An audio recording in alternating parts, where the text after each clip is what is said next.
Best way to sum up NBA 2K25 is a beautiful disaster. At the beginning of this video, I'm going to go over my review of the game in general, and then towards the end of the video, I'll go over what it was like to play NBA 2K25 on PC. Now, this review is coming from me, somebody who has not played an NBA 2K game in, 15 years?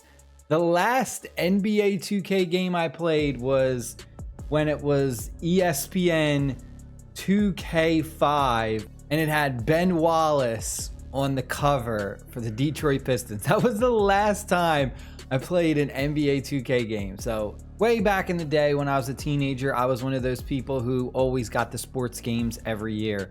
I always asked for the newest basketball game every year, the newest Madden game every year. And eventually I got to the point where I was like, it was not fun playing the same thing every year with very minimal changes. So honestly, I took a break from sports games. I have not really played sports games in a very, very long time. I stopped buying them. And then for whatever reason, 2K25 came around and I was like, you know what? I kind of want to jump into a sports game again. I really want to play a basketball game, see what has changed since the last time I can even remember I played it. And my gosh, there is so much in this game. Now, if you're someone who does buy the 2K games every year, I can't really tell you if it's similar or how different it is from last year's or the years before or whatever, you know, so on and so forth. Because like I said, it's been over 15 years since I played an NBA 2K basketball game. But my first experience playing this, jumping into this, it's a little bit overwhelming at times because there's so much going on. You have my career, you have my team, you have my NBA eras. You also got the WNBA in this as well. You have basically my city, where it's an MMORPG kind of, where you're in this city with tons of other real live players. And you go ahead and you explore and you have different things to do. You've got quests to do. You can go ahead and team up with other live players. There's tons of different basketball courts where you can play against other people. There's a ranking system, so on, so forth. There's just a lot going on in this game. And it's honestly a lot of fun. It's a ton of fun. I've been loving everything about it. The only thing I would say is, like, for me, it's a little bit overwhelming. I don't know what I should be doing at times because there's just so many different things you can be doing. So for me, I'm like, should I be doing this or should I be doing that? Like, what should I be doing to kind of get the most out of my time spent playing this game? And sadly, I feel like that's kind of a trap with this game, and that's kind of where the disaster part comes in. The game looks amazing. The game plays pretty well for the most part. It is really realistic, and that's something that I do and don't like. Personally, I used to always buy the NBA Live games. I loved NBA Live way back in the day because I liked the arcadey feel of the basketball games. The 2K games were a little bit more realistic as opposed to NBA Live, and I kind of, didn't like the 2K games as much, which is why I kind of stopped really getting them, and I continued to just get the NBA Live games until, unfortunately, we couldn't get NBA Live anymore. The VC is really disgusting, and I'm sure you've probably heard about it tons of other times. I don't think it's really any different from any of the other NBA 2K games of last year and the other year. I used to watch the reviews occasionally just to, see what's been going on.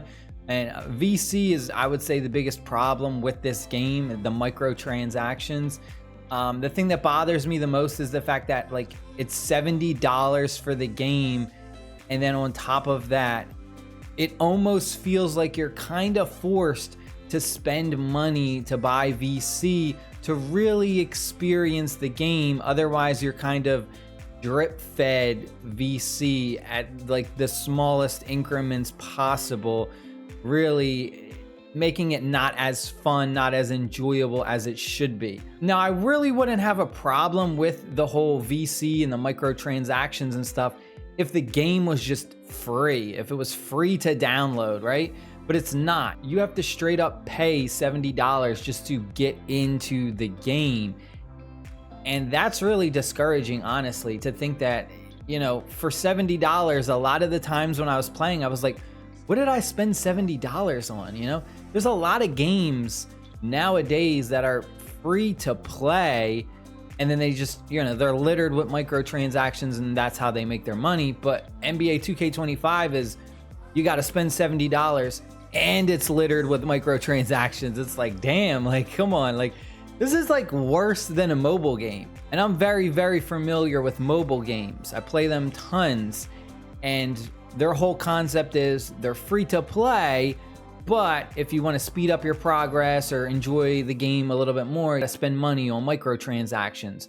The game is still not as enjoyable as it could be. Like, I could see that if I went ahead and I spent like $50 on VC and I was able to power up my character, it would be so much more enjoyable. You would be able to compete with other people. It's just really negative to the fact that a lot of the times I was spending, you know, a lot of hours playing, and it felt like I wasn't even progressing. That was one of the biggest things. Like, the other day I spent like 3 hours playing, and it felt like I didn't even get anywhere. I was like, I just invested 3 hours of my time, and I feel like I didn't really progress my character. I really didn't move forward. It really feels like it's a lot easier to spend money and just get the VC than grind the VC.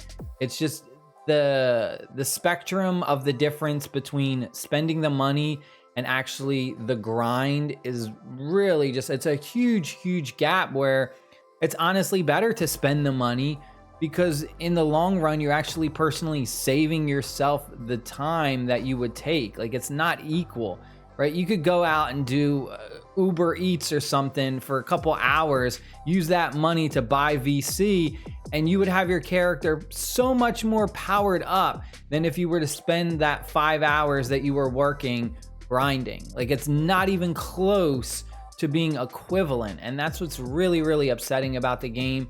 And I'm not spending any more money in the game. I haven't bought any VC. I don't plan on it. The fact that I had to spend $70 is kind of just discouraging. The fact that it feels like the game is still locked. It feels like I'm still like locked behind a wall, and I can't fully enjoy the game. All the cosmetics are locked behind VC and stuff like that. So that's the biggest problem I have with the game. Otherwise, I think it's fun, like playing the game. The city looks great. Seeing all of the other real players and their customizations and stuff like that is a lot of fun. The My Team can be fun, building out different teams based on players from different eras and different teams and stuff like that. Basically making up your own dream team. You also have My NBA eras, becoming a GM and stuff like that. All that stuff is a lot of fun to do, but the microtransactions, man, it really ruins the game, unfortunately. As far as the PC port of this, I have not played this game on console, so I can't really do a compare and contrast, but my personal experience so far playing this on PC has been pretty good. I haven't really had any trouble with it. I did look at some of the Steam reviews, and some of the Steam reviews, people were complaining about stuttering. They were complaining about visual glitches and loading errors and stuff like that. I haven't had really any problems with that. When I'm switching from one area to another, like in my city, if I'm going from one area to another that requires a loading screen, the loading screens sometimes can take a little bit of time.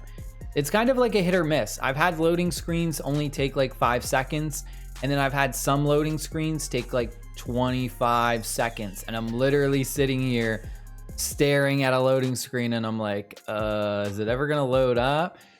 The graphics look amazing on PC. As far as I know, consoles I don't think have the ray tracing setting for graphics. We do on PC, so I went ahead, I turned that on, and I believe that's only accessible in my city. So when you're in the my city area, that's the only time you're actually gonna see that ray tracing effect. When I did have it on, I actually started to get a little bit of like stuttering. The game wasn't running as smooth as it was before, and that was one thing that I really noticed immediately. I was like, wow, it feels a little bit sluggish as I'm moving around now with ray tracing on. And honestly, graphically, it really didn't make a huge difference. I personally am going to turn it back off, and I would rather just have that high FPS smooth performance over some ray tracing effects that, you know, it's really not going to be that much. I think it's a really great game. Would I recommend it? If you buy the game every year, I don't know if it's really worth it. If you're someone who has not played an NBA 2K game in a very long time like me, I definitely think it's worth it. There's a lot to do.